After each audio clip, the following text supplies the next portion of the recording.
சரி, இப்போ அஹ்மத் பின் ஹம்பலுடைய இன்னொரு கவுல், ஹனஃபியுடைய கவுல், ஷாஃபியுடைய கவுல், இங்க 3 பேருடைய கவுல் என்னவென்று சொன்னால், முழுமையான தலைக்கு மசா செய்வது ஃபர்து இல்ல, சில பாகங்கள் செய்வதுதான் ஃபர்து, முழுமையாக செய்வது சுன்னத்துன்றாங்க.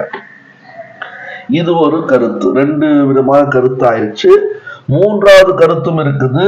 இமாம் அபு ஹனீஃபா ரஹிமஹுல்லா அவர்களுக்கும் இமாம் ஷாஃபி ரஹ்மத்துல்லாஹி அவர்களுக்கும் அளவுகோல்ல எந்த அளவு செய்வது என்பதுல கருத்து வேறுபாடு இருக்குது. அந்த கருத்து வேறுபாடு என்னவென்று சொன்னால், இமாம் ஷாஃபி ரஹிமஹுல்லா அவர்கள் சொல்கிறார்கள், கொஞ்சம் செஞ்சாலும் ஃபர்து கூடிடும். கொஞ்சம் என்பது, சிறிதளவு என்பது, ஒரு முடிக்கு மசா செஞ்சாலும் ஃபர்தான மசா நிறைவேறிடும் என்பதாக இமாம் ஷாஃபி சொல்றாங்க. அபு ஹனீஃபா ஏற்கனவே சொன்னது சொல்லிட்டேன். மிக்தாருன் நாசியா, நெற்றியுடைய அளவு 1/4 பாகம் செய்யணும்னு சொல்லிட்டேன். இப்போ ஆதாரங்களை பார்க்கலாம் இன்ஷா அல்லாஹ் சுருக்கமாக. இமாம் மாலிக் ரஹிமஹுல்லா மற்றும் இமாம் அஹ்மத் பின் ஹம்பல் ரஹிமஹுல்லா அவருடைய ஆதாரம் என்னவென்று சொன்னால்,